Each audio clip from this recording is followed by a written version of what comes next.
Phone home. Quiet. Phone. You E.T. hear phone the home. Phone home. E.T. phone home. E.T. phone home. E.T. phone home. Hey everybody, welcome. My name is Matt. I'm here with Andrew. Today we're going to be talking about E.T. the Extra-Terrestrial, why E.T. got sick and then better, and what makes this movie so personal to Spielberg in our very first Spielberg September. So grab your popcorn and Reese's Pieces and let's break it down on the Post Credit Podcast.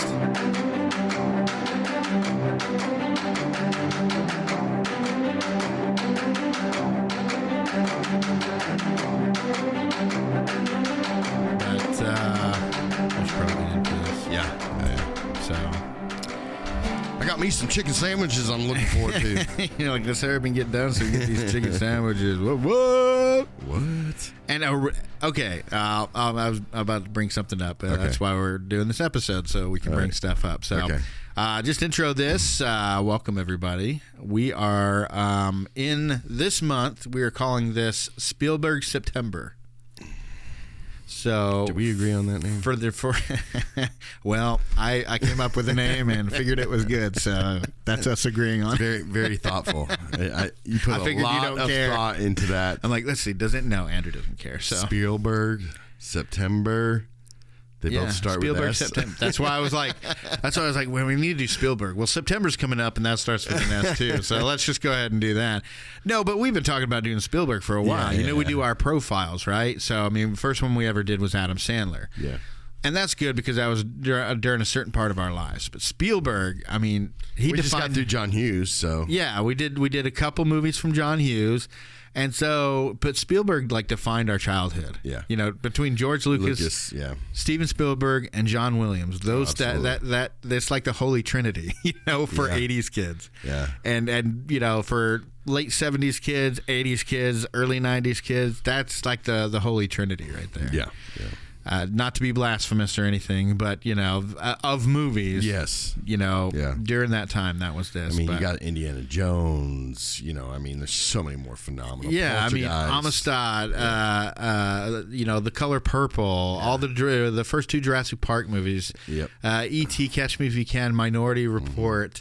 AI, which I didn't really like. Yeah, well, he did a Ready Player One, which is a great movie. That was good. And this is like in the latter part of his career, he's still making awesome movies like that. So, and you can tell a Spielberg movie. Here's how you tell a Spielberg movie: if by the end you've had some kind of fun during the movie. Yeah. That's a Spielberg movie. Okay, you have the obvious exceptions like Schindler's List and different things.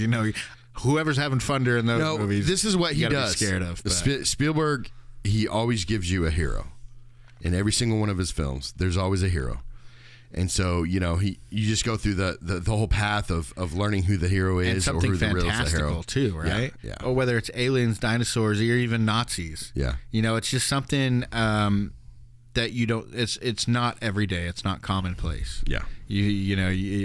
It takes you back to the movie Super 8 that came out not too long ago. That's like an homage to Spielberg movies, and to that time of making these types of movies. Yeah, like Clerks 3 that's about to come out. Yeah, I mean, that'll go down in history. That'll go in the vaults of the greatest movies ever made. No. Stop it. Stop bleeding the Clerks dry. I would figure Kevin Smith, being the artist that he is, would say, let's leave a little bit of juice and life in this instead of bleeding it dry. Yeah. But now I feel like it's kind of tainted. Like, I don't even want to go back and watch the first Clerks because the second one was so terrible. It's like having Mallrats 2 or having Dogma Part 2. It just doesn't make any sense. There's no point. And that actually leads us into what we're talking about today, because this movie, they wanted a sequel to it, and he almost did a sequel to it and decided not to, and decided just to leave it alone, because some movies, some TV shows, some adaptations, you just have to leave them alone. It's redunculous. Exactly, and I understand that these studios and these companies, they buy these properties, these what are they called, IPs, and they want to get as much money out of them because they paid money for it, so they want to get as much out of them as they can. But people are going to have a lot more faith in your studio and your production companies if they see that you're not drawing a 6-season show out to 10 or 12 seasons. You're not drawing, a 1 to 2 season miniseries into 3 seasons. You're not turning Under the Dome into, something that it was never intended to be. Different things. But it has worked. It has worked on very few occasions. Jurassic Park's one of them. Because they made it, that went bad. But what I'm saying is they made those first, that first movie, right? Everybody loved it. Revolutionary, amazing. They made the second one. A lot of people loved it. In our opinion, we probably liked it, but it got panned. And then the third one was it was bleeding the series dry, and so you had dinosaurs talking in their sleep, and different things like that. So it's bleeding the series dry, but then they came out with the New World. Right. And where even me, I was kind of I'm a big Jurassic Park fan, but I was kind of skeptic about it because I was just like, is this going to be any good? I mean, they're changing some people around. You don't have some of the same actors, and it's a whole new story and something else. I'm like, okay, I'll give it a try, and I loved it. But that one was like a soft reboot, right? Yeah. Because it still respected and acknowledged that the events that came before it happened. Yeah. At least the very first Jurassic Park. And, I think they mentioned something about San Francisco or whatever, maybe. But I think it was just mentioned the very first. I mean, even Jake Johnson from New Girl, he's like, that first park was legit. Yeah. And that's kind of like a tongue-in-cheek way of saying it kind of went downhill after that. So know your limits, know your story, and know when it ends. Because you have a certain arc, and you get to the end of it. That's why, like, a lot of people, like, you have shows like NCIS and Law & Order, shows that have gone on forever, but they have different protagonists that come in, and then they leave the show, and somebody else new comes in and different things. So it keeps it fresh. Yeah. But even that, it's not like an event show. Those aren't considered to be, like, top-tier shows like The Sopranos or The Wire or whatever. Mm-hmm. So know your limits, know where your story begins and ends, and don't abuse that. If we had more of that going on, we'd probably have more originality in Hollywood, I think.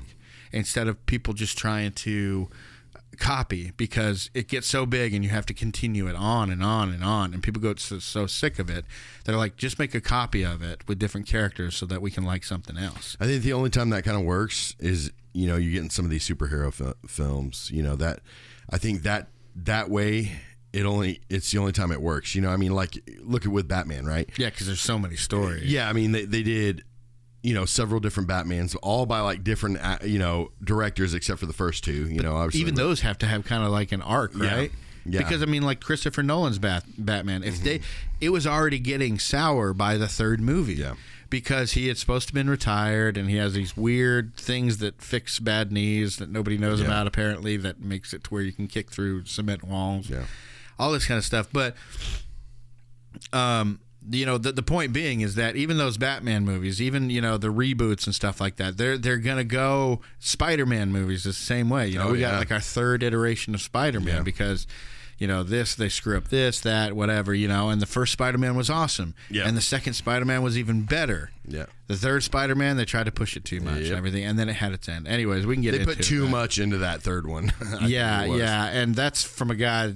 Like, I agree with you, and this is from a guy that loves Amazing Spider-Man 2, and people have issues with all that's in there. Mm-hmm. All that to say that today we're going to kick off this month by talking about E.T., the Extra-Terrestrial. Terrestrial. It could have been Starman, though. It could have been, or Mac and Me. Yeah. So this movie came out in 1982. It was obviously directed by Steven Spielberg. It was written by Melissa Matheson. It stars Henry Thomas as Elliot, Drew Barrymore as Gertie. It stars Peter Coyote as Keys, or Dangling Keys is what I kind of wrote down. Dangling. Yeah, he was never given a name, but he's like the main government agent. Dee Wallace, horror movie icon Dee Wallace as Mary. It also stars Robert, I'm going to try to say this, McNaughton as Michael, the brother. Yeah, McNaughty. It has McNulty. Yeah. It also stars Casey Martell, Sean Fry, C. Thomas Howe, Ponyboy himself, as Tyler, one of the friends, and this is what I was going to bring up, Erica Eleniak. Yeah. Now, when we were burgeoning teenagers and stuff like that. Erica Leniak was she had a supermodel career, didn't she? Or was she an actor? I think she was acted in a couple things, but she mainly just kind of. She was on Baywatch. Oh, that's right. She was on Baywatch, and she did modeling and all that kind of stuff. She was also in like Under Siege, with Seagal. Yeah, Steven Seagal. So, but then we saw Erica Leniak in Baywatch doing supermodeling and stuff. And after that is when I would go back to Baywatch and be like, oh, she played the girl. And so then you made that connection afterwards. Yeah. And it's always just like every single time I watch this, I always forget. And I'm like, oh, yeah, there she is. Yeah, I want to say, I know I watched this film like back in the 80s. I mean, it was like probably 85, 86 or something like that. But I know I watched this movie when I was really young, you know? Yeah. I just remember thinking, and this is going to sound weird, but like one of the most romantic kiss scenes that I've seen in a movie. Well, just the music alone comes from these two 11-year-olds and stuff. Yeah, that music that plays too. Anyways, this movie was interesting because Steven Spielberg, you know, obviously he invented the summer blockbuster with Jaws in 1975. 2 years later, 1977, he came out with Close Encounters of the Third Kind, which I do want to talk about because that is one of those movies that I should have seen as a self-professed movie buff, but I have yet to see. Really? Yeah, and Richard Dreyfuss is actually one of my favorite actors. Yeah. So, I mean, it's even more of a reason for me to see that. Right. You know, but the company, I believe it was Columbia, who released Close Encounters of the Third Kind. Yeah. They came out and they were like, "Hey, we want to make a sequel." And he didn't really want to make a sequel. He had them just re-release it with some deleted scenes or whatever. But he started writing a movie, and it was called like A Boy's Life or something like that. And it was basically about how he grew up because his parents got divorced when he was 15. He was growing up in, suburban Arizona. Yeah. He was like the only Jewish kid in the neighborhood, so he felt really secluded, didn't know what to do. His parents had separated, all that kind of stuff. So he wrote a story about that, but then shelved it. Yeah. And then not too long after, they wanted a more the studios, I think it was Columbia, they wanted a more like serious alien movie. So they wrote this alien movie, and what was it called? Starman. No, there was something else that... Because Paramount ended up picking this up, right? Paramount did. But what had happened is he wrote this, and basically it was kind of like a horror movie. He wrote. Okay. Yeah, it was basically like a horror movie, like this family was terrorized by these aliens that had come. So, but once he realized that he wanted it to be a more personal story and kind of include that boy's life that he was doing, he had the screenwriter Melissa Matheson, who actually eventually married Harrison Ford. Yeah. She wrote out E.T., but he basically told her, this is how I want it to go. This is the story beat and everything. But she wrote it out, and he said it's the first script that he's ever read that it was immediately ready to go. It didn't have any other drafts. That's the script that they shot on. Yeah. And usually it goes through weeks and sometimes months or years even of rewrites. But this was ready to go right away.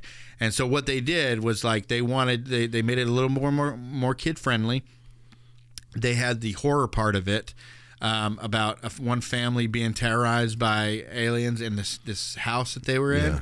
They kind of took that element and made Poltergeist out of it. That's how Poltergeist came about. It's the yang to the yang on that one. Because Steven Spielberg, he didn't write or direct Poltergeist, but he produced it, and he was kind of one of the main driving forces behind the story and all that. So he had taken that from that original Alien script and turned it into a ghost. Turned this one into E.T., and Columbia goes, we don't really want it, but you can take it because he owed them stuff. But they're like, you could take it and go try to sell it to another studio. Universal pretty much picked it up immediately, thinking, because Columbia didn't want to do it because they just have a children audience, you know, and they wanted a bigger audience. But if anybody knows anything about children's movies, they make a lot of money. You know, kids get your parents to take you to see this movie. Hence why Disney is one of the largest businesses in the entire world. Exactly, because if the kids want to go see the movie, the parents have to go with them. Yeah. So, it's like but the parents can go to movies without their kids. I posted something on our Twitter and Instagram and all that about Henry Thomas's audition. That kid did an amazing job in his audition. In that part. What had happened before that, because Steven Spielberg was having problems trying to find his Elliot. And somebody had mentioned Henry Thomas, so he went, didn't really do a good reading, and then Steven Spielberg turned the camera on. He's like, we're just going to do some improv. And so the kid's like, all right. So he's like, all right, here's the setup. You have some kind of an animal that is in your house, and the government, these guys are from the government, they want to come and take it away from you, and you have to convey to them that you want to protect him and all that. So he did the whole scene. He starts crying. It was a really emotional, good performance just in an audition. And like pretty much as soon as they were done with that particular run, right afterwards, Steven Spielberg goes, "Okay, kid, you got the job." Well, you know why, where it came from, right? What? The way or what? His emotion on his audition. Because his dog died. His dog died, and he used that. In fact, it made Steven Spielberg cry as well. And especially because he had a dog in the movie. Yeah, gave him the part. Steven Spielberg has a dog, and all this kind of stuff. Yeah. Drew Barrymore. You have a dog. We all have dogs. Dog. Drew Barrymore, on the other hand, she auditioned for Carol Ann from the Poltergeist. And he felt that she just wasn't right for that part. Yeah, but she was good in Firestarter.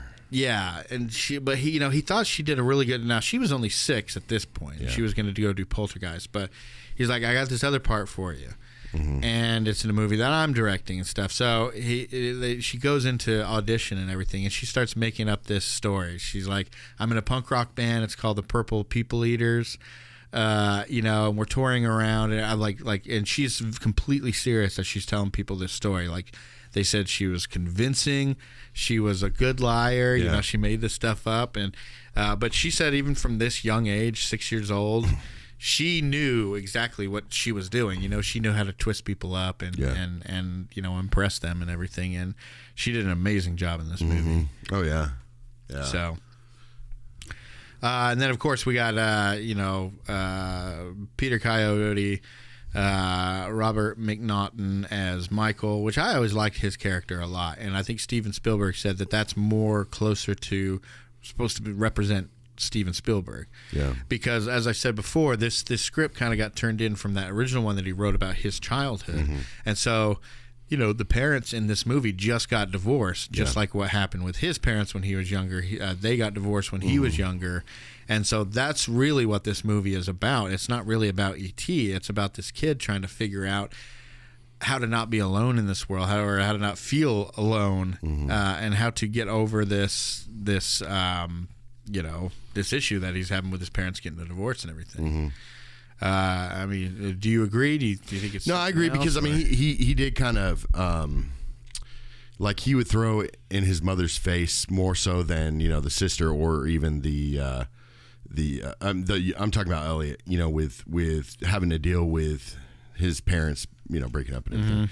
But he threw more of a fit about it. Like the older brother didn't really comment on it, so much, and he was more protective of his mother. The older brother, yeah, and even the daughter was just kind of like, I don't think she fully understood at her age, maybe really what's going on. She didn't know what it meant. Yeah, and so Elliot was the one that was giving her a lot of headache about it. Yeah, he was right at the right age. Yeah. Gertie was too young to really deal with it. The old one was old enough to know what to say and what not to say.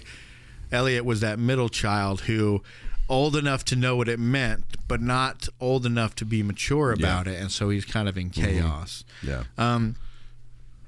So, real quick, this was called E.T. and Me. When they finally got the script done, it was called E.T. and Me. Now, if anybody knows Mac and Me, they know it's like the biggest ripoff almost in Hollywood history. This movie was made exactly the same way, except instead of one alien, I think it was the whole family that got left behind. The boy was in a wheelchair, the boy that befriended Mac, and all that, and the alien's name was Mac and everything. So Mac and Me off of E.T. and Me, and if anybody knows Paul Rudd. I was about to say that. Stop Go it. ahead. I was going to say. Go ahead. So if you've seen any of Paul Rudd's appearances on the Conan O'Brien show. Is it Conan? It's Conan. Conan. He literally pranks him every single time. And they know it. And they won't show like the actual movie he's trying to promote. They cut a scene from Mac and Me where the kid is falling down in his wheelchair.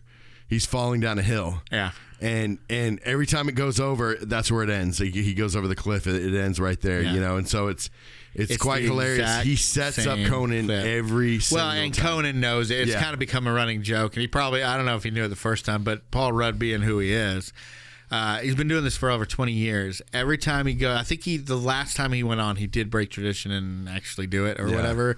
But for 20 years, every single time, no matter what movie it was, every single time he was with Conan O'Brien on his show, it would be this movie, that movie, this movie, that movie. It would always be the exact same clip from Mac and Me of that kid in the wheelchair rolling down the hill. I like that movie. We watched it a lot. Yeah. I mean, it was a E.T. knockoff. So I mean, I think everybody. I loved had E.T., it. but I mean, Mac and Me, I like too. Yeah. This movie was also the most successful film in movie history when it came out. And it was only dethroned by another Spielberg movie called Jurassic Park. And then James Cameron did it too. Yeah. So then he broke it with Titanic, and then broke it his own record with. But I believe Stupid Avatar. Yeah, I believe this still is up there. It's still like number 2 or 3 if you adjust for inflation. Yeah. Because it said it's number 4 if you adjust it for inflation.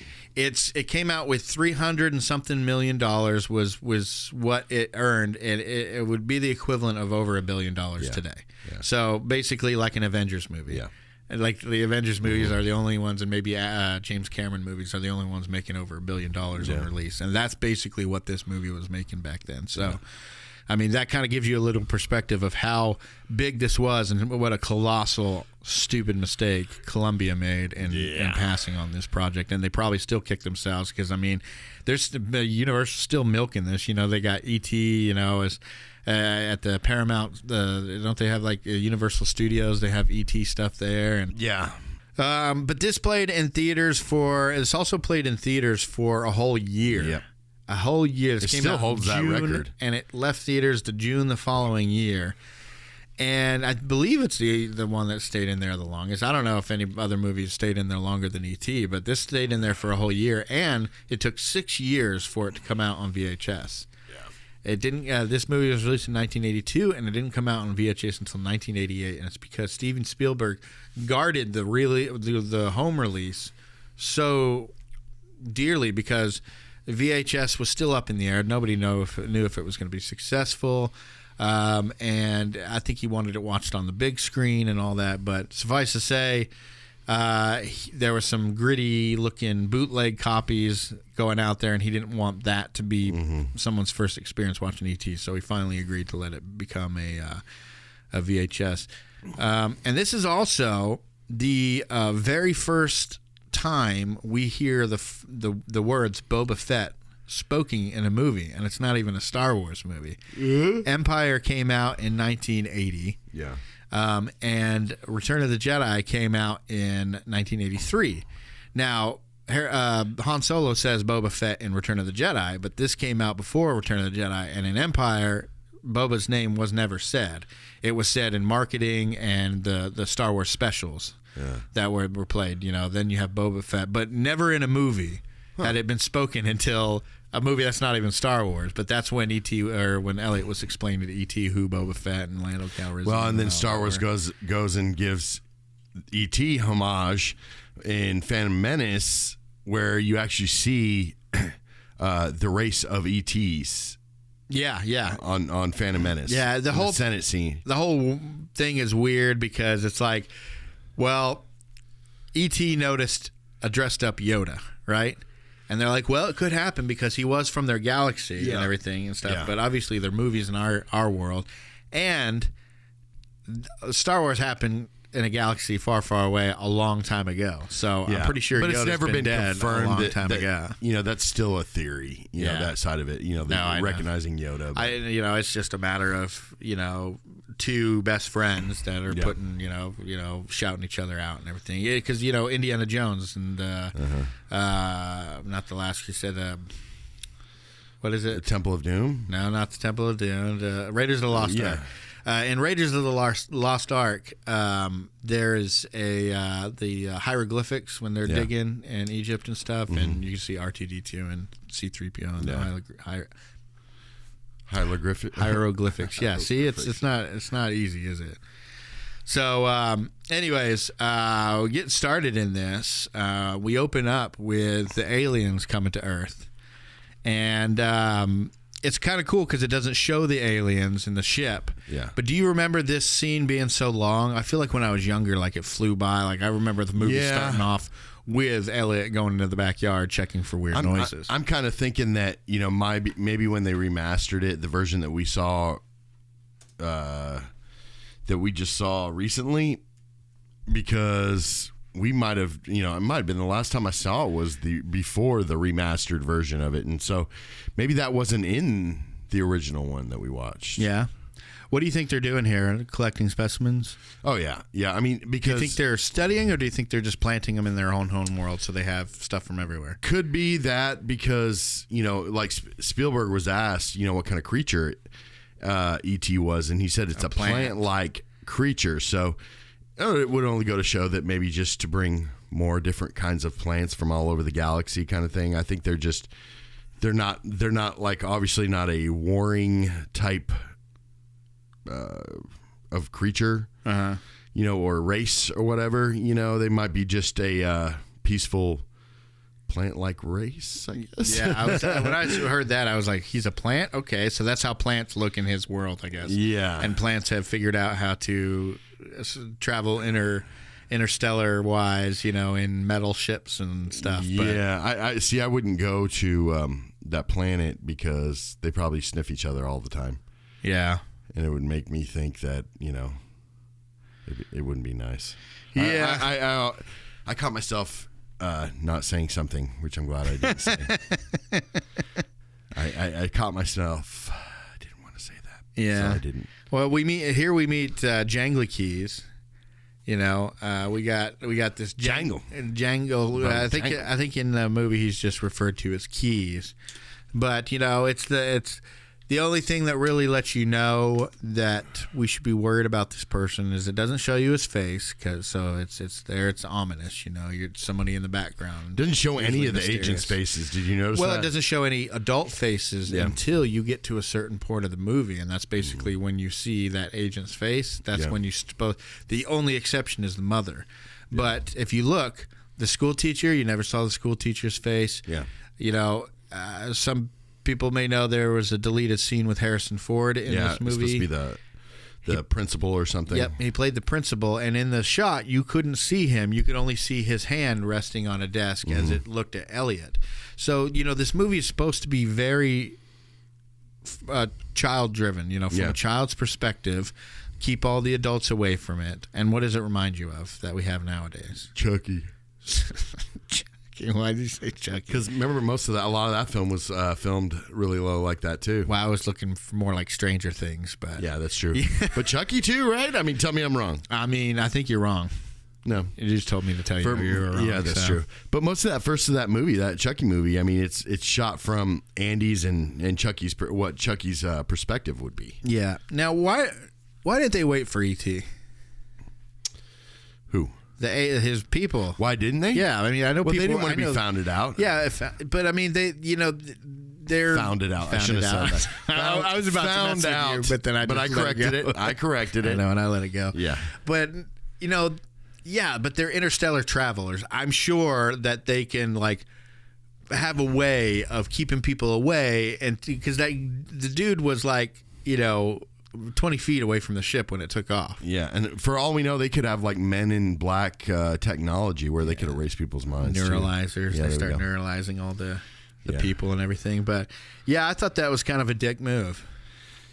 or at least, like kind of hanging out in the atmosphere, a little bit, and then just wait until people go away. It's like they should have gone up, maybe monitored or sent there. They got to have security people, right? Yeah. Do they go to hostile planets sometimes? Yeah, you go about 300 feet up in the air, right? And then you can see E.T. because his chest lights up, extremely bright red. And he has plant parts inside with his heart. Yeah. Because they wanted him to look plant-like. Yeah, but, it's kind of funny that how you could not see him from the air, just touch down somewhere far away from other people or something, Yeah, they should have hidden or gone up to space, tracked him somehow and then come back for him. Because they can obviously, feel each other because of their hearts and stuff because they start to glow when they're around each other.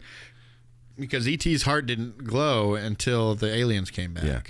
So I guess that's something that happens when they're in close proximity to each other. And brought to you by the post-credit podcast. That was our Rachel moment. We need to get a jingle. We need to get a little 5-second Rachel moment jingle. Yeah, because we use that one a lot more often than the other one. Yeah, because I did the anime one for you for our trivia battles. Yeah. And we have the other one. We need to get some kind of a bumper. Or something. I know, because we use it quite often, actually. We really do. It's so funny because we get annoyed when she asks us those questions, and then we end up getting on our own show and asking those questions. Yeah, maybe I can get a booming voice, going voice, and go, the post-credit podcast. Yeah. Guys. Presents. The Rachel moment. So then we get to a scene that's directed in a way that I love it. Now I know I know a lot of people don't like this, and I think Mom was the one that mentioned that she didn't like it. But when people are talking over each other, and everybody's having their own conversation, it seems kind of chaotic. It's the same thing happened in Alien, the first Alien movie, when they're all woken up and they're eating together. They're all having their separate conversations. It's all on top of each other, and you can't really understand what's going on. It's not like a Hollywood setup movie. It feels like a real conversation. Because they're all talking, and that's how people talk. Everybody's having separate conversations. I like that kind of thing. And then you have something that focuses everybody in on one thing. But I like that because it feels real. It feels like you're coming into a real situation instead of you're coming into a stage situation that's supposed to look real. It's nothing like that, penis breath! Elliot! So, but I like it. And were these kids smoking with the mom in the house? I know there was a cigarette there that was had smoke going everywhere. I think that one little kid, that one really annoying one that was as big as Elliot. But how was the mom letting these kids smoke? I know that you used to smoke in the houses back in the day, and people didn't take cigarettes as seriously. But I don't know if it was. I didn't think it was the mom because it was at the table where they were playing Dungeons and Dragons. It could have been. It's probably the mom. I'd have to say that. I don't know though, because she wasn't playing. Yeah, well, it's weird. Anyway, she's kind of all over the place though. Yeah, Elliot wants to play, but he's in a mood, and he's upset because his dad's gone, and they won't let him play, and all this kind of stuff. But anyways, the brothers and stuff say, hey, if you go get the pizza, we'll let you play. Yeah. So he goes to get the pizza, hears a noise, goes in the backyard, chucks a ball into the shed, and it bounces back to him. Yeah. This is our first indication that we're going to have some dad issues. Mm-hmm. Because, what's more father-son than playing catch? True. And throwing a ball back and forth. Yeah. So we already see what he's missing in his life just by that small little act that Spielberg never really addresses but shows you. Mm-hmm. He gets scared, and he goes and tells them, and nobody believes him until he says, nobody go outside. Because, you tell a teenage kid that, and the first thing they're going to do is, I need to go outside and see what's that. Mm-hmm. If, your daughter and her cousin are downstairs. Mm-hmm.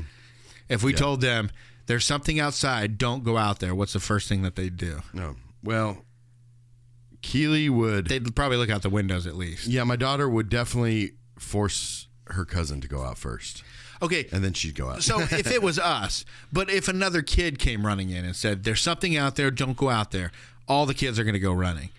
And so I love that scene played by Steven Spielberg because it's so honest because, that's exactly what would happen. If you had a table of 4 teenage boys, a younger boy came in and was like, there's stuff, and they're kind of making fun of him.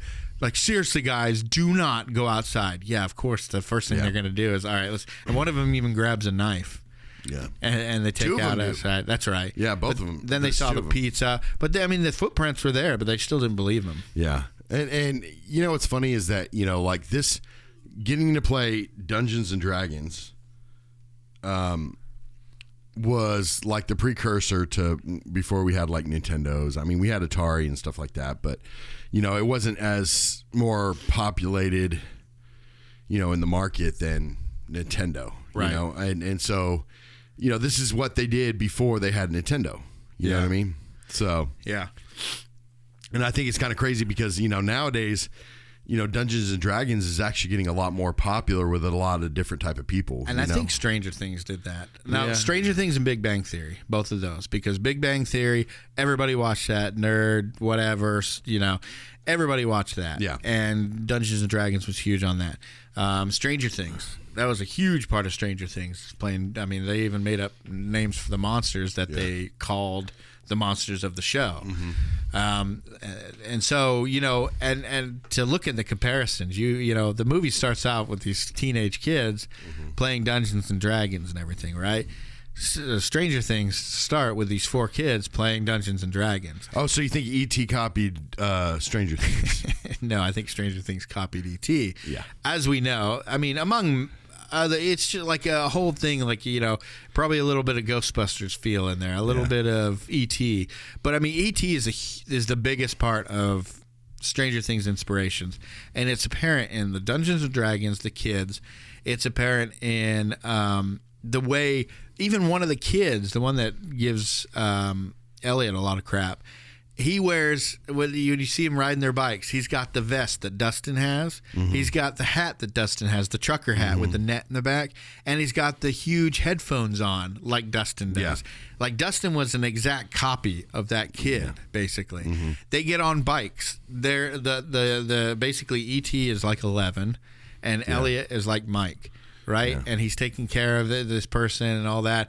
I mean, she even gets on the bike with them and uses her powers to lift up, you know, vans to throw over.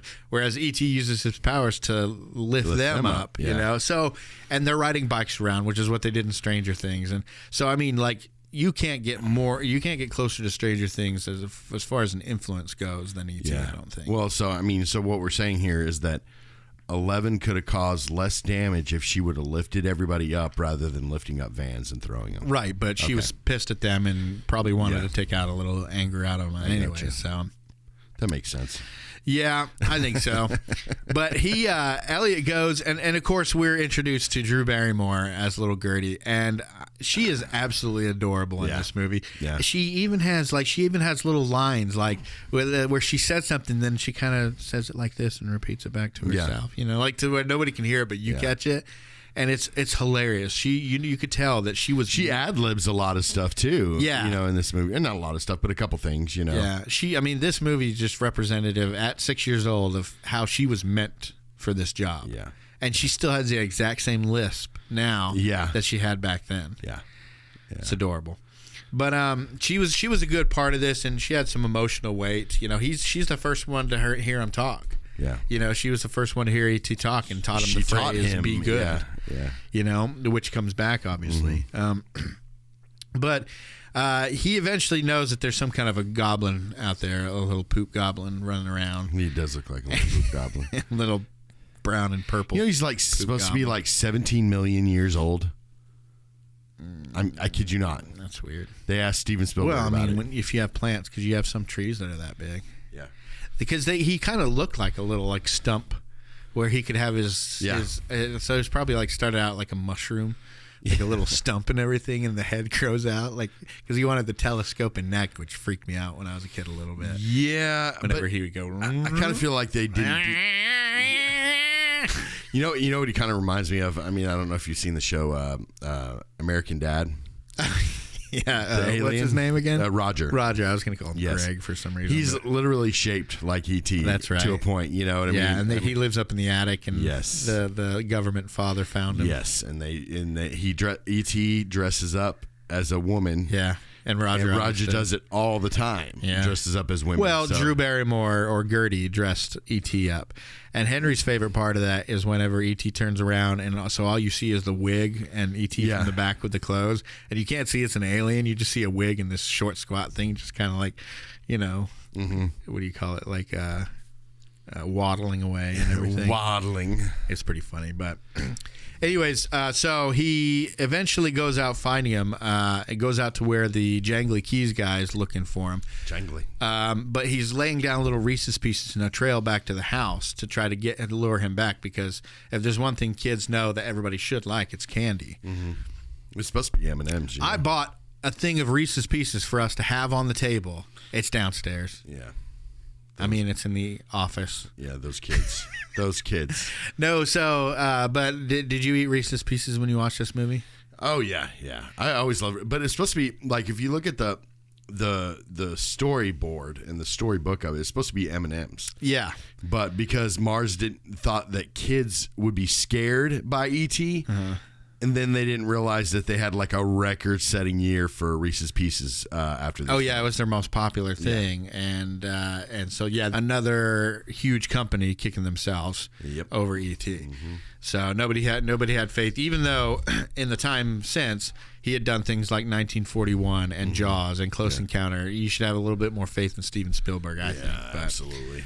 Anyways, but when he sees that government guy, he runs away. He runs back to the house, and ET sees him run away. And I think that's the first thing that shows trust to ET is here's another smaller being than that scary looking one that was chasing me earlier, and he's running away from the scary looking one. I should follow that. And there's Reese's Pieces everywhere, so he's probably eating them, but he brought back a few. Yeah. He's like, I brought back a few. I need more of these, please. Thank you. And then we find out that the guy, Jangling Keys is actually not a bad person. No, he's at all. He's Elliot, grown up. He's a kid. Yeah, he's a kid at heart. He kind of really, that he said, because he's dreamt about this since he was 10 years old. Right. He called it a miracle. Yeah, and this is what not so much to capture an alien, not so much to let's study him, all this other stuff. He was trying to save his life. One of those rare government people that aren't trying to do all that. No. He's completely satisfied at this point. He just wants to make an encounter. Yeah, yes, and making an encounter with ET, that satisfied everything that he was looking for. Since he was 10 years old. Since he was 10. But I did think it was a little selfish when he was like, Elliot said he came to me, and the Jangly Keys goes, he came to me too. I've been wanting this for blah, blah, blah. And it's like, no, he didn't. You've been chasing after him. He naturally came to Elliot. So no, but I think he meant into that. Meant it more like metaphorically, saying like he came to me, meaning that his ultimate wish is to meet somebody. Yeah, that's a good or a creature like that. I think it was that was his way of saying he came to me too, because that's what he dreamed of. Yeah, I could see that. Yeah, he definitely, I could see him being like it. And, one of my questions here I had was, before we get too much into it, I guess, what do you think Elliot will grow up to be? Do you think he'll grow up to be an alien hunter or an animal activist? Because it's probably going to be one of those two. An animal activist is more a more stand-up type of thing. It's more respected probably. Whereas an alien hunter, you're thought of as a cuckoo, wacko, whack job, kind of like Blink-182's Tom DeLonge. Yeah. Like, a lot of people think he's crazy, but, he's like, look, I have stuff that you guys don't even know that I've seen and everything. So, but, generally people think like alien hunters and stuff, they're just kooks and stuff. So do you think he's going to go that kooky route because of his experience with E.T., always looking for E.T., trying to contact him, or do you think he'll go more animal activist? No, I think, if those were my two options, then I would say that animal activist. The reason being is that he wouldn't really necessarily need to hunt aliens because he already knows they exist without having to go hunt them, Yeah, I guess that's my fault. I guess I mean more trying to like contact E.T.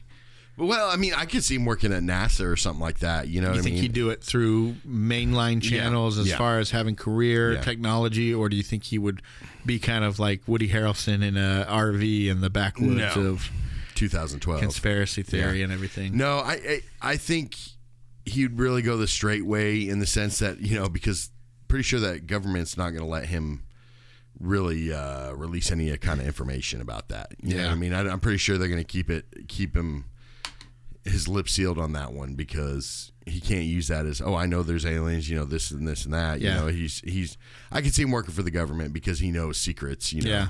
and I'm sure they do too. This is the movie, not Ferris Bueller, that I got tips on how to fake being sick off of with the thermometer and the light bulb and the heat pad and everything. I tried those out when I was younger and they were successful. Yeah. And I did get to stay at home sick, fake once or twice. I never actually did that a lot. I think I've only done that once or twice and it worked or whatever, but I didn't mind going to school and everything, so I never, but I didn't have an alien to take care of, so I never had. This is true. I never had Elliot's problem, but so he brings him into his room and he starts showing him like toys. This is a toy. This is a car, and then he tries to eat the car and all that. And I feel like they get psychically linked in this movie, right? Yeah. I mean, they actually state that, Or it's like it's maybe not psychically, but more like what is Mantis's power from the Avengers, where it's emotion. Empathize, like it's empathy. Mm-hmm. So they even say it in the movie. He knows what E.T. thinks, and the brother goes, no, he knows what E.T. feels. Mm-hmm. And so I feel like whenever Elliot's trying to explain E.T. what's this, what's that, I feel like E.T. linked with him because Elliot was exposing these things to him and they couldn't understand. So he created that link to him psychically so he could understand Elliot better. You know, possibly. what I mean? They haven't really, and that's the thing. They don't ever clarify that. Yeah, they don't get into it. They don't try to explain it or anything. I gotta guess that they're psychically linked, which puts them in jeopardy later. I think that's because maybe it's a plant thing. Yeah, maybe it's a plant thing from their home world. That's how they live, is they link up with friends psychically or whatever. So they talked through cans linked with string. Probably. But I think that's why he does it. And, it causes some problems later. But I think that in doing that, E.T. finds that, he's fearful from being left behind. Yeah. And that's why he's so scared. Who wouldn't, Exactly. And that's just like, I think he feels the same in Elliot, because Elliot was left behind by his father. Yeah. His father went to Mexico with some girl. And that's one of the things we were talking about, is that he brings that up, not thinking about it. Mm-hmm. Oh, he's in Mexico with Sally. And then his brother gets pissed, and he's like, "Don't say stuff like that. What's wrong with you? You got to worry about what people are going to think." So the brother's old enough to know that, hey, there's some sensitive things. Let's look out for mom. And the mom is then, after that comment, basically the whole movie, she's kind of obsessed with that comment, and she keeps scene after scene, Mexico. She keeps talking about it and everything. So she's going through some stuff. Yeah. She's going through some things. She's going through some things. But, he's fearful and he feels Elliot. So that's like a little connection between that. But by the end, Elliot found that the rest of the family kind of rallied behind him and E.T. Well, and his older brother and sister had a kind of a connection. I mean, not like as deep with Elliot, but even the brother and sister had kind of a connection where they could younger brother and the sister, or the older brother. The older brother and the sister. Okay. They kind of had a connection with where her being able to teach E.T. how to speak with certain words and understand what they mean in a way, and then with him he kind of had a connection with E.T. because, like they could say things to each other without actually saying words, like near the end of the movie. Well, and I want to get into how E.T. talks, because he uses the same phrase, but he conveys different meanings with those same phrases. But yeah, I think that the boys I think it just shows a shattered family. The boys, they probably had a better relationship when the dad was there. They don't hang out anymore probably because the dad is there. And it seems like Elliot feels like he's being left out from his older brother. Maybe they used to mess with Gertie, and that's what they start doing again when they threaten her. If she tells anybody, we're going to rip your doll's head off and stuff like that. I'm keeping him. What is it? He won't hurt you, Gertie. He won't hurt you, Gertie. I'm not gonna hurt you. Is he a boy or a girl? He's a boy. Was he wearing any clothes? No. But look, you can't tell. Not even Mom. Why not? because grown-ups can't see him. Only little kids can see him. Give me a break. Well, do you know what's going to happen if you do that? Do it, Mike. We have to.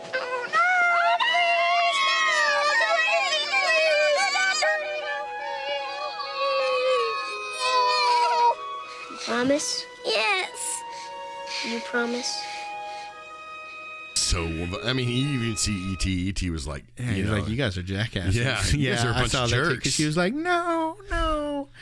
But so I think that's why he sees that he sees that Elliot is a certain way. He feels like he's left behind. I think that's why he bonds with Elliot so well and everything. So eventually, Elliot has to go to school and he has to leave E.T. behind. But because they're psychically linked, he's kind of experiencing some of the same things that that E.T.'s feeling at home. E.T. raised the fridge. He grabs some beer. He grabs some food, and E.T. gets drunk. Elliot gets drunk. That was at school. the actor that played Elliot was just that was a phenomenal scene for a kid that age. Where You know he's what I like, mean? free them all and all that kind of stuff. Where And he's he trying just to let all the gives that girl just a look, and Yeah. she's just like, kind of bothered by it, but not really, but then kind of really. But I mean, he and just the one gives girl it, standing there where all the frogs are moving around and everything. gives a weird drunk look, and he just hey. Well, that's right. Because he like turns around and he starts collapsing in his seat and everything. But she's kind of like weirded out by it. But I think he goes in and out because he looks like he's drunk. But then the frogs come out and he looks normal. Yeah. And he's like, but he's still linked to E.T. I think he was worried about him being captured.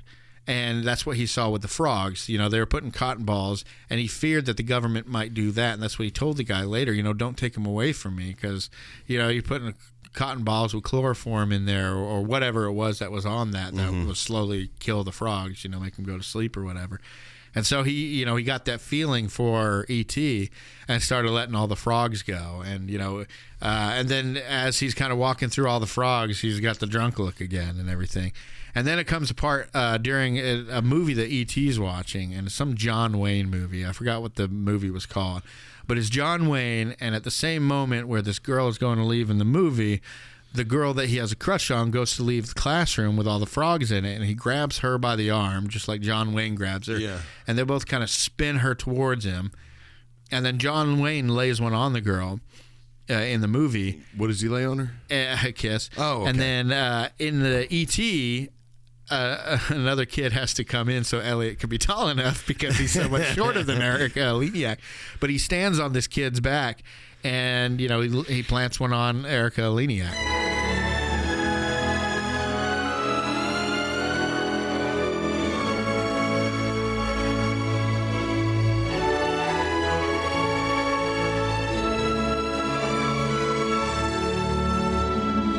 Anyways, that's how I saw it. I think that's why they had the connection.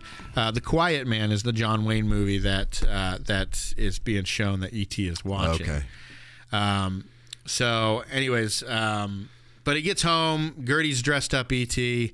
The mom is completely oblivious. E.T. is walking all around her, and she even tries to tell her. She's Mom. like, "It's the Moon Man. It's the Moon Man. It's the man from the moon." Even though she got threatened not to say anything, she still, being a what? How old was she? Like 4, 5, 6 is Drew Barrymore's age. So she was 6 at the time, and she was literally trying to show her. I mean, she walked by E.T. The most oblivious several mom ever. times. I have a feeling it's like she's still dealing with that comment about the dad in Mexico. Yeah. It just With Sally. It's so bad it just like threw her off for a good while. For the entire movie. Yeah. So until she realized that her son was sick and there was an alien in her house, that's when she kind of flipped out a little bit. But even though she should have known that, an hour ago in the movie. Exactly. So on Halloween, he has this whole plan of how to get Elliot or how to get E.T. out to the clearing where they can set up the machine and he can call his people. So they go out, and that's when they see Yoda, and the mother doesn't know that it's E.T. under the sheet and everything. Yeah. But anyways, Elliot takes him out, and you got one of the most iconic. So where is the sister at this time? That's the thing, because she dressed up as a cowgirl, right? And then she's like, "Look, I dressed up again." And they're like, "You're going to be a ghost, right? for this plan to work. And she's like, I know, but they brought her down. I don't know what the hell happened to her. Honestly, she was probably waiting outside for him. No, they locked her in her room, put a bucket next to the door. She probably went out and gave her a package of crackers and then said, "Live with Reese's it." Pieces. Yeah, probably. Reese's Pieces. Yeah. But anyways, I mean, seriously, did you not? I kinda guess did I'm a because- parent, I catch things like that. I did, but then I forgot about it because at first I was like, okay, so what is Gertie's part during this plan? And then I got caught up in the movie and I didn't think about her like probably everybody else did. But she was probably outside, and then once they got E.T. outside, then Elliot took him, and then Michael took Gertie. But they started walking down the street. I and she wasn't know. with them. This is what I'm saying. It's Good like question. She probably did stay at home then. I don't know what to think about that. don't know. I mean, you leave That's a good the question. parent. Well, no, remember the mom was there the entire time because she was supposed to have a date that showed up, right? Yeah, and she didn't and he never showed up, and She so put out a candle with a wand. Technically, she was kind of supervised. I mean, her mom was in the house. It's so weird. That may have just been one of those That's things. funny. You didn't catch that. Where you caught it at first, but you didn't think about it. Right? I was like thinking about it, but I just didn't think about it until now. I'm just like, wait, what? I was like, what the crap? Let's go ahead and leave a 6-year-old just chilling at the house by himself, on the most like populated evening of the year. Yeah, you know what I mean? Yeah. So anyway, so they go out. E.T. and Elliot, they go out to the clearing, and they're riding the bike, and I think Elliot stops because he's either lost or something. I can't remember what it was, but then suddenly his bike shoots forward. It goes into like the fog. Yeah. And E.T. is doing it. Yeah. He's moving it with his mind. And then you just see him drop off this cliff and then come back up. Yeah. And one of the, I think, well, you could say one of, but I think in my opinion, the most iconic shot from a movie of all time is riding in front of that moon. And maybe I just see that because you see the Amblin Entertainment logo so much, which he had. You've seen him riding on it. You've seen it spoofed so many times, all that kind of stuff. So I think it's the most iconic shot, though. Him riding with E.T. in the basket in front of the moon. I don't know. You got Casablanca. I mean, you've got, movies like Pulp but Fiction. You have iconic scenes. I'm saying this is the most iconic shot. Just like if you were to take one frame from a movie or from any movie, him riding in front, and obviously there are plenty out there to look from. But in my opinion, I think there's the most iconic shot ever. Yeah. Either this or, the, well, I mean, I was going to say the Star Wars crawl, but I mean, even that's just more of a scene. Well, the shot. Jurassic Park, like with T-Rex. T-Rex following in the back of the truck and they're looking at the rear view, him the just side mirror, roaring. that's an iconic shot and everything. So, but I just feel like maybe it's just because of so much saturation in the pop culture of this scene, whether it's spoofing or in the logos or talked about or whatever. But so anyway, that's where he first gets the indication that this plant is crazy. This plant named E.T. is crazy. Yeah, this plant can not only conduct interstellar travel, but it has powers. It can move stuff with his mind and stuff. So anyway, so they go there, they call home, and I think he makes the last ditch effort to convince E.T. to stay there. He's like, you can stay here with me, we can grow up together. It reminded me of the scene from where Bella meets Edward, and they're in the field and they're talking. And so once I saw this E.T. scene, I was just like, that's just like from Twilight. Are you shitting me? Yeah. Okay. I was gonna say, I hope that you're just messing with me because that is ridiculous. I'm absolutely messing. But anyways, so E.T. has created this crazy with the speak and spell and a saw blade and some forks, and I don't know how that works. I don't. Apparently, it's supposed to work in some sort of way. Apparently, we have the capability in the 80s household items to they had a pencil sharpener. Contact life outside of space. Yeah, that's kind of strange. Yeah.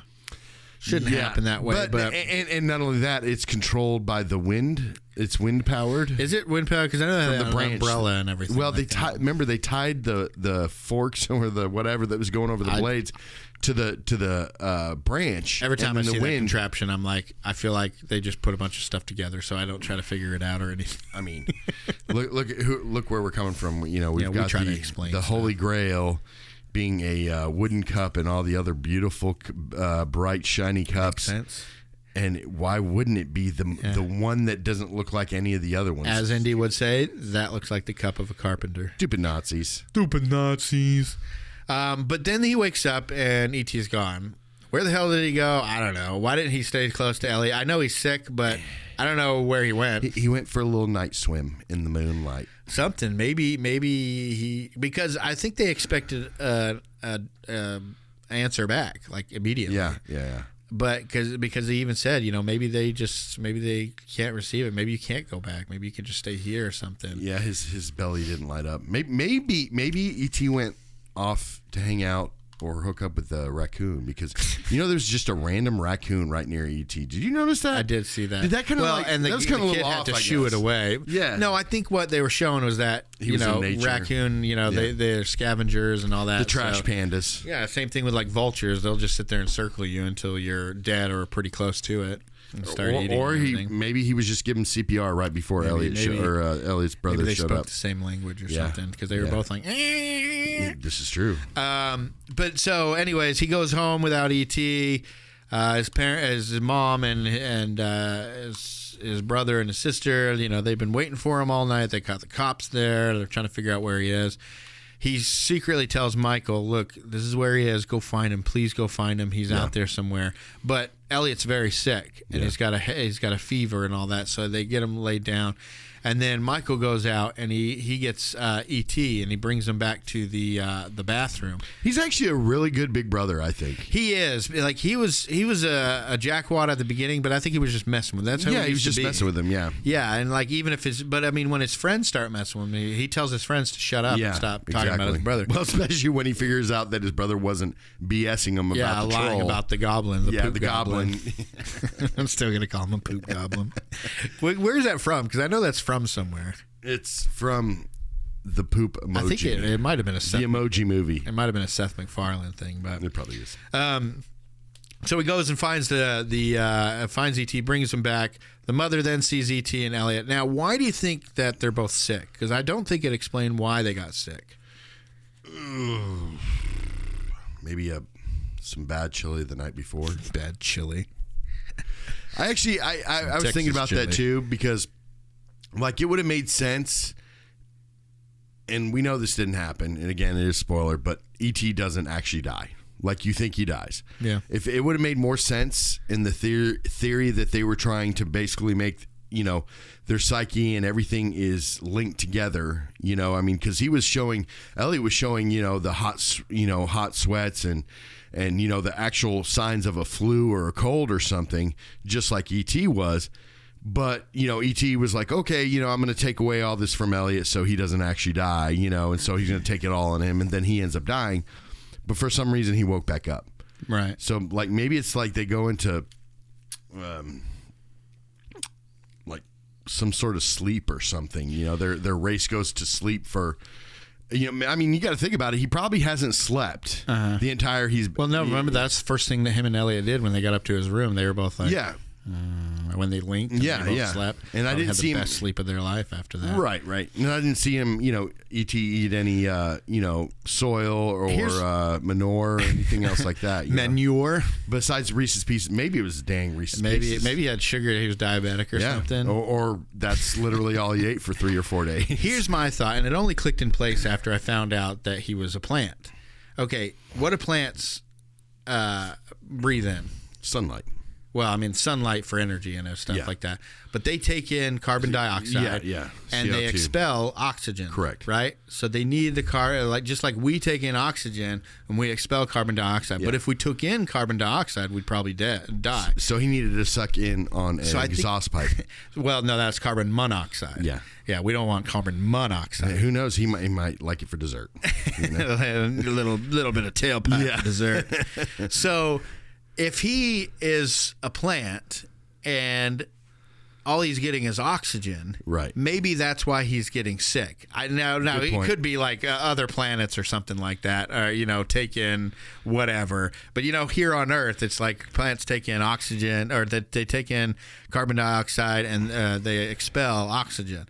And so you think if they have their poop plants that are able to create a spaceship and travel across to different galaxies, something unlike a mask or something. Us, something like us cannot do, they would wear a mask or a suit or something. I'm sorry, but that just, again, it's that very well could be another Rachel moment, by the way. Yeah, no, obviously Elliot's only sick because E.T.'s sick and they're linked and everything. So he feels everything that E.T. So it's not Elliot, it's coming from E.T. And the only thing I can think of is the carbon dioxide thing. He's just spent too much time breathing in the oxygen. Good theory. Could be that. It could be like what happened to the War of the Worlds. It was the microorganisms. He hasn't been on Earth long enough to have an immune system that can handle our bacteria. Whereas us humans, we do it no problem without even, missing a step because our immune system's like, we got that. Or, it could be like when he was watching TV, he could have caught an episode of Jersey Shore, and that's probably why he's sick, But here's what confirms it for me. Yeah. Okay, so when he dies, right? He's dead. What do they put him in? A plastic bag with no air or no anything else. But they put him in ice, right? Right. Dry ice, probably. Right. And you got, what is dry ice? Carbon dioxide. Carbon dioxide is frozen ice. So he is in that little pod thing with the window. He's they're putting him on ice and everything. Because remember, they're like, let's put him on ice. But you could tell it's dry ice because it's still steaming. Yeah. And so he's getting that saturation of carbon dioxide, and then suddenly he came back to life again.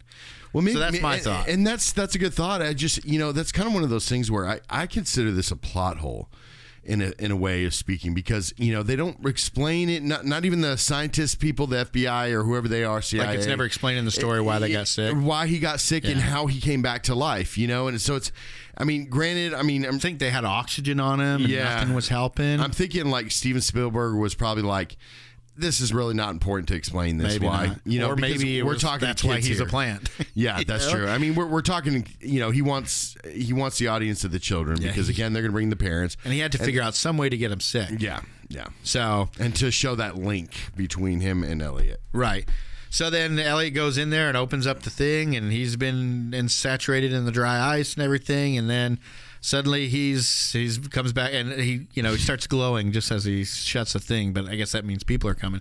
So he comes up with another idea, and then we get our second Stranger Things moment. Well, this is more of the Stranger Things moment, right? Hey, go get our bikes and meet us here and everything. And then you have just this fun thing for kids, this chase scene, where you got all the first of all it's awesome. First of all, it's Michael driving the thing and all that, and then the kids riding after, and then they all get on the bikes and they go on those like dirt piles where it's leveled down and everything. And you notice Elliot's like, okay, granted, Elliot's how old? 11, right? 11.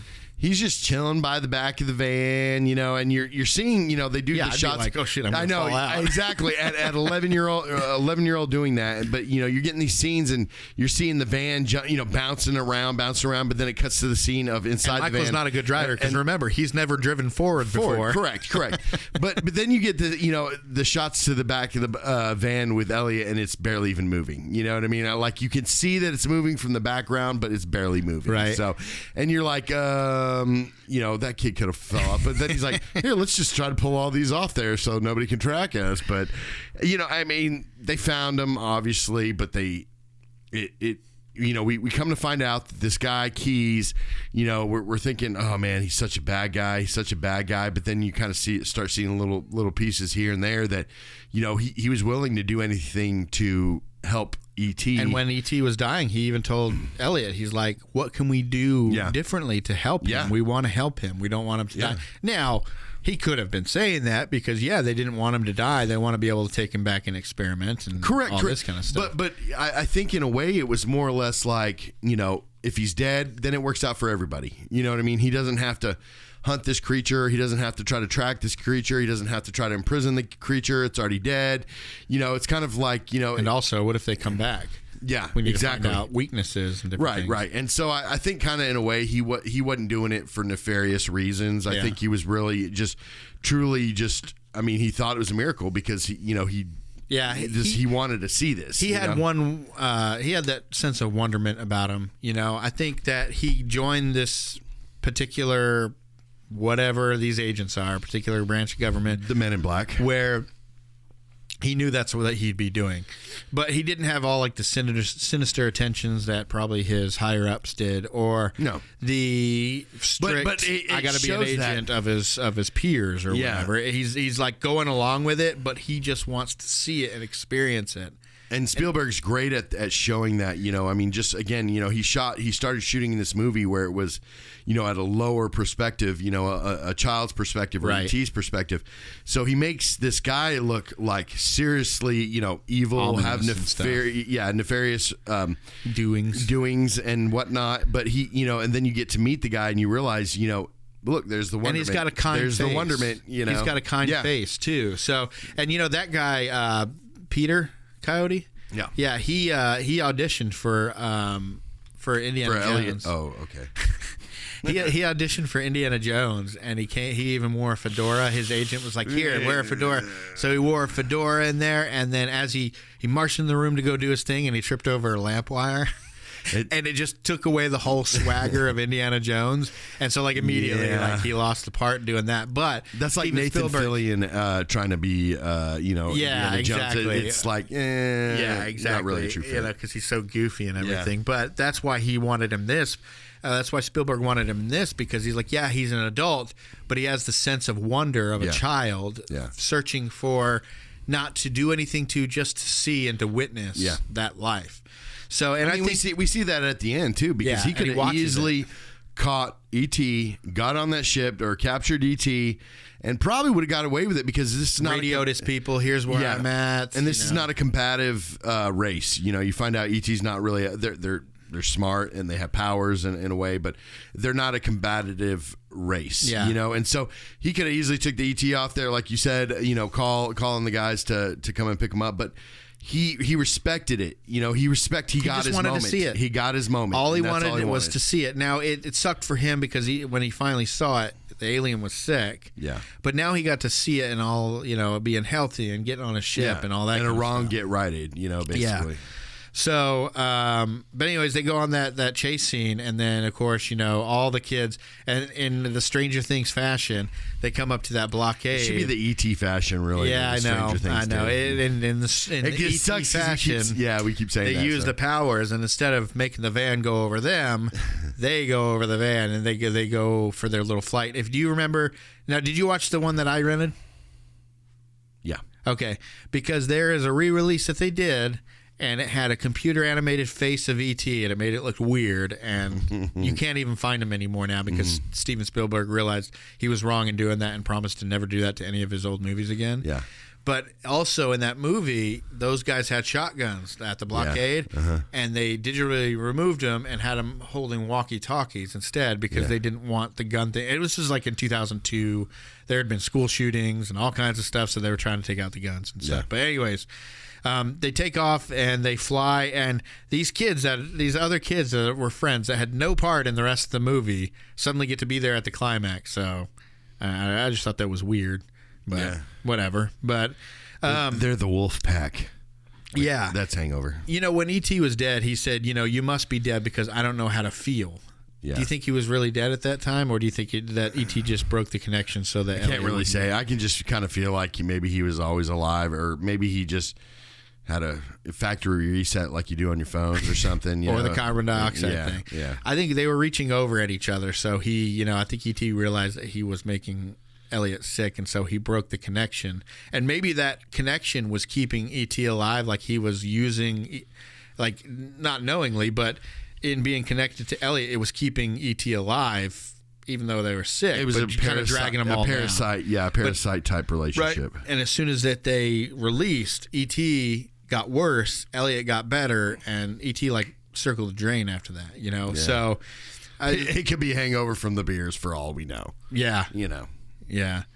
So then they get to the final scene. On their way there, you know, Steven Spielberg had trouble. Well, it was more John Williams had trouble matching up Oh, I read about this. This is awesome. Yeah, the end scene to the music. You know, he had the end scene. It's when the kids were flying in the sunset, and then they land, and then the sweeping music at the end and everything. How'd they land so perfectly, by the way? I don't know. A lot better than how Elliot landed on his own the first time. They're like skirt, skirt, skirt. I know, perfectly. And then, but I mean, if you saw how they were jumping those dunes and stuff, they're actually pretty good. Yeah. But the fact that everybody was a BMX rider back in the day. The fact that when Elliot first landed after the first time flying with, ET goes flying, the bike goes flying, Elliot goes flying. It's like you hear him going, yeah.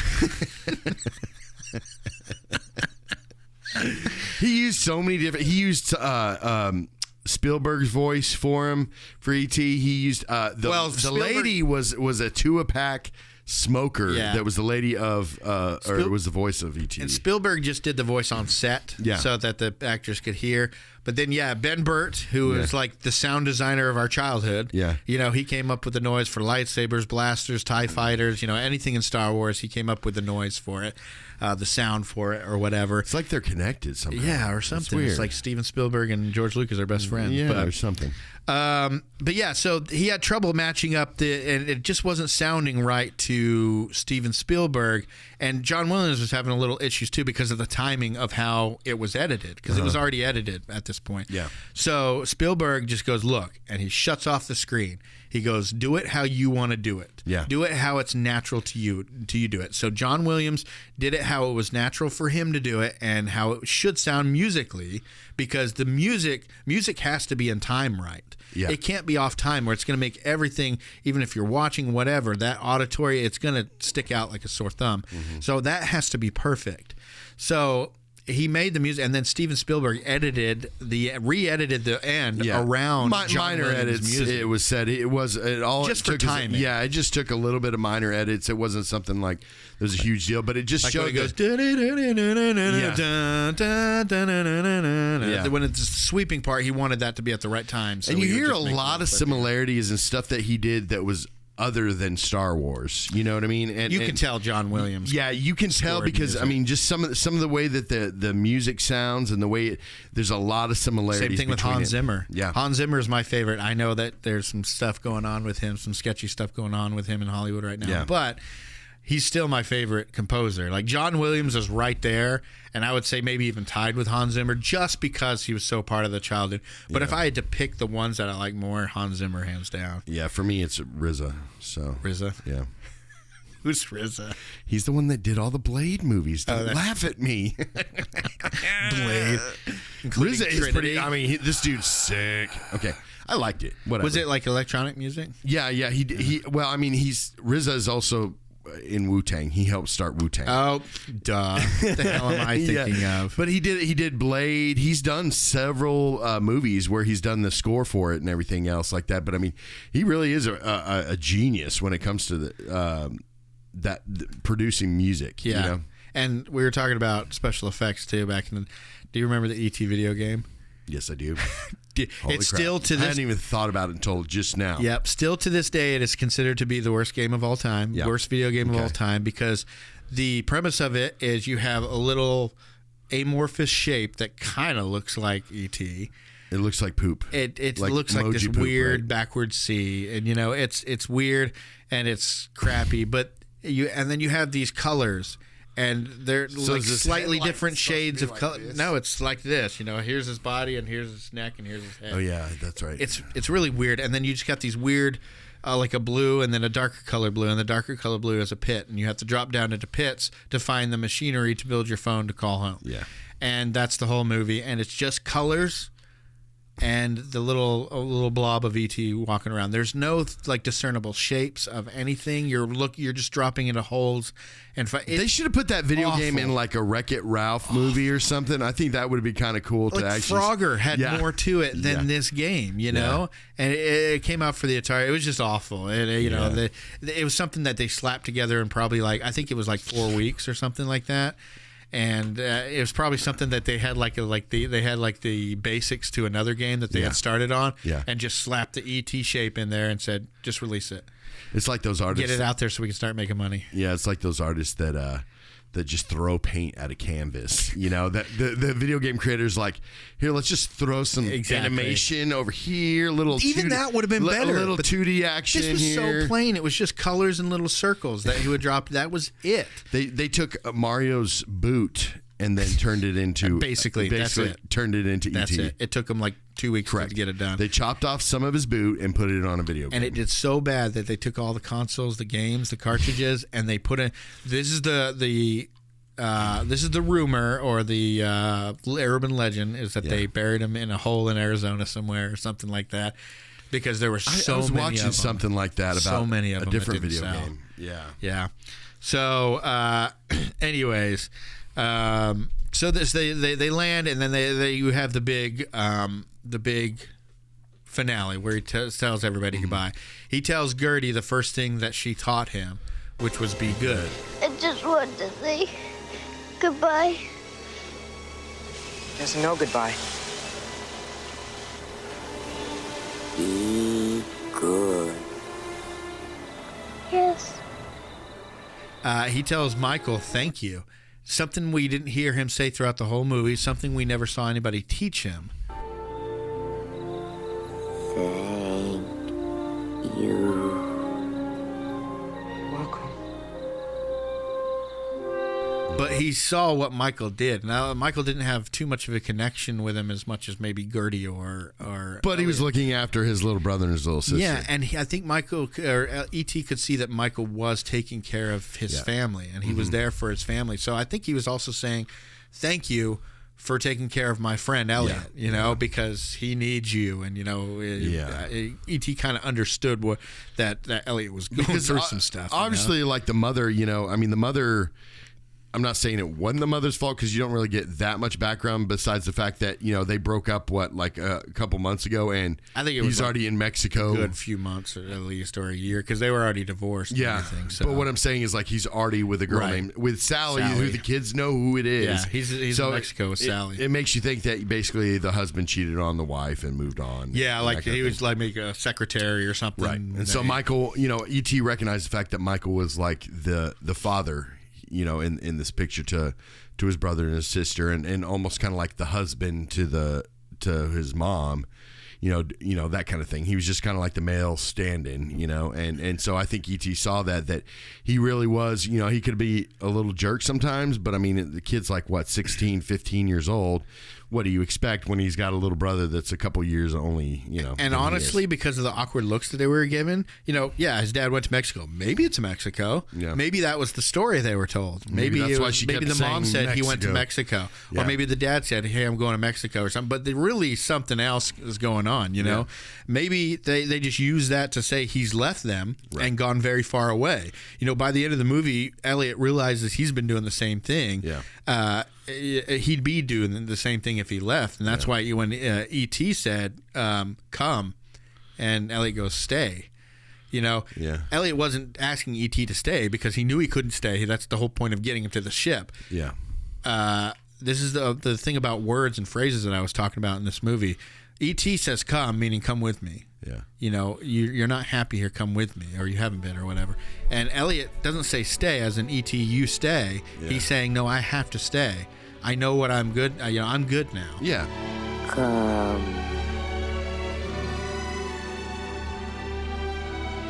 Stay.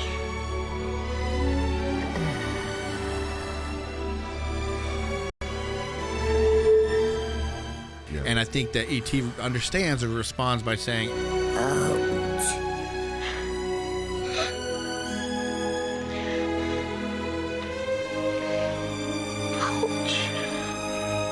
he doesn't know how to say, I'm going to miss you. Yeah. And, you mean a lot to me. So he just says, ouch, because he probably feels that grief or that, oh, that sucks. Or the heartburn. And that's the only way he knows how to say ouch.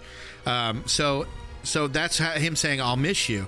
And then it's the closest E.T. can get to explain that his heart will he'll miss him. And then I'll be right here is what E.T. said to E.T. to comfort him whenever he brought him in the room. What Elliot said to E.T.? Yeah, because when he brought him in the room, he showed him the toys, and he goes, are you hungry? He's like, I'm hungry. And he's like, okay, stay right here. He's like, okay. He's like, I'll be right here. I'll be right here. He was trying to calm him. Yeah. And so he saw that Elliot was getting upset, and E.T. goes, "I'll be right here." Yeah. You know, trying to comfort him, like, "I'll always be with you. We'll always remember each other." I'll be right here.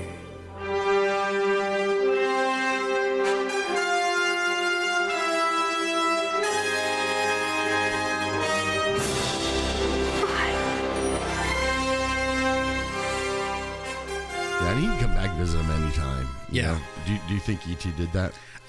Maybe there was a book that was written as a sequel. Yeah. Somebody that wrote what other they wrote some other stuff, but they wrote a sequel to this, and basically it was from E.T.'s perspective. He was back in his homeworld, but he's like monitoring Elliot and seeing that Elliot's turning into somebody else and not doing too well. So he tries to figure out a way he can help Elliot or something like that. I read a little bit on it, but it sounded weird. But Well, he can send E.T. could send Boba Fett to put him back into line. yeah, he you know? could. Yeah, he could. So Or apparently it's the really same universe. Yeah, but remember, a long time ago in a galaxy far, so all those people are dead.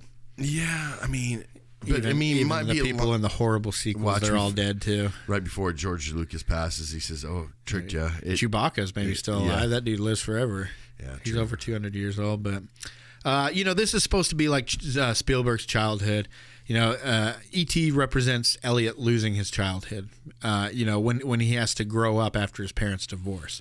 So his parents get divorced, and he's right at that age where it's time to start growing up a little bit. It's time to start, being a little bit more mature, stop being so much of a child, and become more of an adolescent who can learn how to deal with their feelings better and everything. So I think, E.T. coming along and everything that's supposed to be whenever E.T. leaves and stuff, he can handle himself better. He can handle his emotions better. He sees what his family did to help him get his friend E.T. onto the ship and to get out of here safely. He realizes that his family does love him. It's like that broken family, but now they've all found a way to be together, and they're going to start, like, from this point on, they're going to become, they don't need a father figure, they're going to become more of a family. It seemed like they were trying to, like, start something between Jangly Keys and the mom or something, because, they were talking when E.T. was sick. You never know. That could be her actual date. And they set up everything so that she would leave the house so that they could go in there to look at the house. Yeah, and that could have been it. But I mean, he was standing in the place of where the father usually would be in a scene like that. He was standing right by the mother, and they were watching together. All the kids do stuff.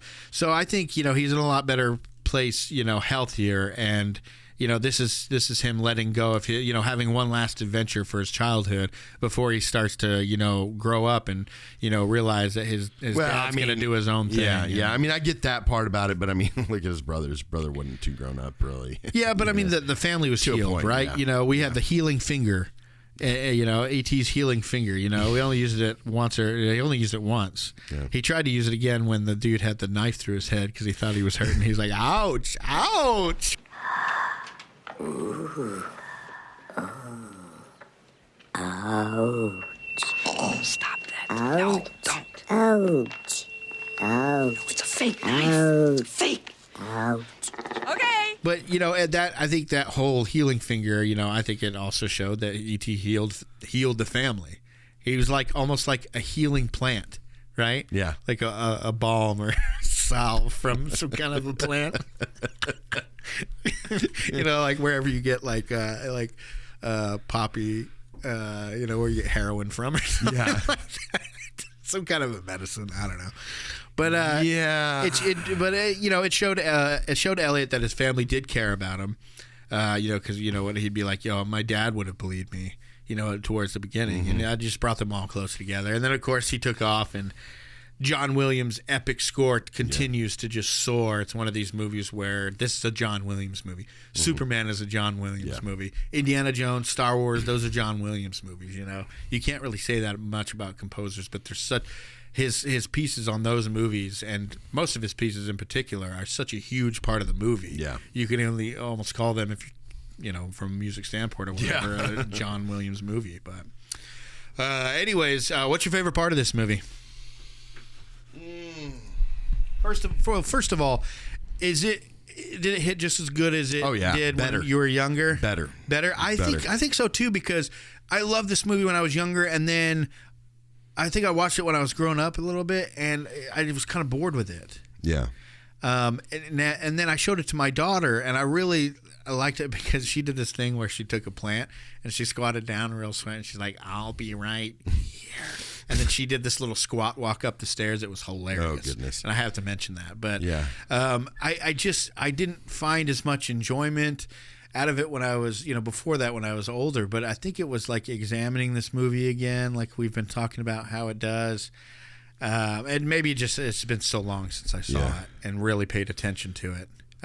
But I'm glad that it hit for you as good as it did for me, because it hit real good. What's your favorite part? Probably right when the brother and the sister find out that Elliot is not pulling their chain. When they walk Drew in. Barrymore Right. is like, they're dragging Drew Barrymore across the screen with her mouth shut, and her brother is trying to keep her hush, and then the supposedly sick boy just shows up right in front of his mom, looking cherry-eyed, bright-eyed, and bushy-tailed. Yeah, that was a little awkward. She's like, I guess you're feeling better, huh? Yeah, and the how oblivious the mother really was. I mean, her head's still in the clouds, and her head's and still, for obvious reasons. Obviously, yeah, but I mean, her head's still, she's not all there. She's just going through her daily grind. She's not even realizing what's going on around her.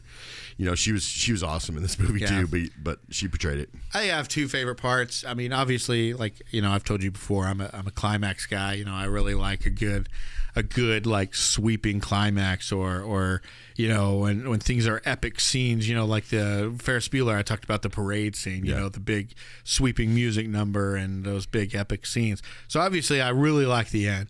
Personally, or whatever, I really like, and it's weird because two young kids, kissing and everything. Yeah. But it's one of those, like, when I was younger, I just remember that was right around when I was liking girls and everything. And, it was like this romantic thing. And it was like he was just like reenacting what they did on the and then for some reason, John Williams, he has the three little notes that just happen. It was like, no, no, no.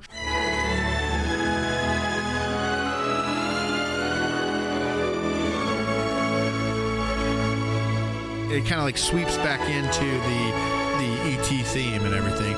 I don't know. I just thought it was cool because like it's a weird part of the movie because you have the music and the sound with E.T. at home, but it's laid over him at school where there's chaos going, but it's all quiet as he's sweeping this girl who obviously has a crush on him throughout the movie. Yeah. You have these weird scenes where she's like staring at him from behind, and then he turns around. She's like, "Hi, Elliot."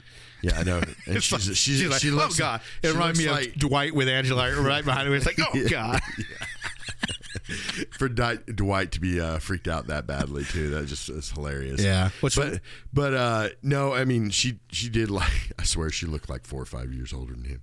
Yeah, I don't know. She definitely was like at least half a foot taller than him. Yeah. What's your worst part? Do you have a worst part? The worst part was probably the fact that I didn't get to find out what the heck was wrong with E.T. You know what I mean? Why he was sick. I don't like being left in the dark. I mean, they didn't even have to go in and say, "Oh, it's this caused by this." They could have said, "Oh, he's." Or just they did say he had a cardiac arrest. Right. Like he basically had a heart attack. What caused him to be sick in the first place? What caused him? That's the only part I don't like about the film. I mean, they could have said anything, just like your carbon monoxide theory, dioxide. Or whatever. Careful with chemistry. Or, I mean, heck, it could be, Careful with chemistry, kids. Yeah. I mean, or it could be the Reese's Pieces. Could be a lot of things. Or Jersey Shore, either one of any of those. It's probably the Jersey Shore. I think so. That's what makes this most sense. I don't know if I have a worst part of this movie. I think about, there are parts that I like more than others, some of the slower parts and stuff, but that's just because I wanted to get to the good stuff already, So, but it does a good job of doing the slow build. This is such an iconic scene. Yeah. An iconic movie. It has such iconic scenes. If it's an adventure movie, which is kind of like the most of what he does is like adventure movies and stuff. Yeah. He's the king of adventure. Yeah. I mean, that's what I said, National Treasure and those types of movies were after. But that's why I said at the beginning of the episode, I mean, he always provides a hero in all of his films. Mm-hmm. There's always that one hero that, it might take a little minute to get there, but he eventually gets there. Just like with Elliot, he's the hero of our story. It's not really E.T. I mean, it's Elliot, and so it took him a while to get there to the fact that he's the hero and so on and so forth. Indiana Jones fighting, being the hero, the Mummy, with Brendan Fraser, doing that. It's just whenever you have like the Mummy or National Treasure with Nicolas Cage or whatever, Lara Croft, all these adventurers. That kind of stuff, the people that make the Lara Croft movies, they were probably E.T. fans and Indiana Jones fans. I mean, when they were younger, so you just have this director who's known for fun adventure movies. He can make serious movies, Lincoln, Empire of the Sun. But these are all great, have great endings, except for obviously Lincoln. He gets shot, but we already knew that. Empire of the Sun. I mean, Schindler's List, it has an all right ending. I mean, it's still some terrible things that happen and everything. But I don't know. It's just I'm really excited to do some other Steven Spielberg movies this month because we got 2 more coming up. And just to let our audience know, we're gonna start taking the last week of every month off because I don't know about Drew, but I need a break at least once a month. But again, that can change day to day. And it's going to be a thing where we're going to allow ourselves to have a free week, and if we're still good to go and we want to do something, we'll go ahead and put another episode out.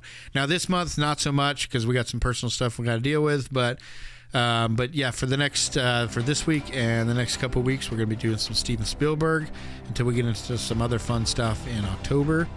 But stick with us because we got Minority Report and Catch Me If You Can coming up. I love Catch Me If You Can. Yeah, these are some awesome, amazing Spielberg movies we're about to get into. So, but we had to start it off with E.T. Yeah. We thought about Jaws, but our friends over at the Hodor and Heels just did a review on that. So go check that out if you get a chance. And we'll probably do that some other time. But go check that out if you get a chance. We're doing E.T. and a few others. Stick with us, and I think we'll have some good time. If you guys want to get a hold of us, we're on all social media at The Post Credit Podcast, except for Twitter. We're at The Post Credit. Our email address is thepostcreditpodcast@gmail.com. We have a website. It's www.thepostcreditpodcast.com, and we're on YouTube. We appreciate you guys listening, and we'll see you next time. And throw me a bone.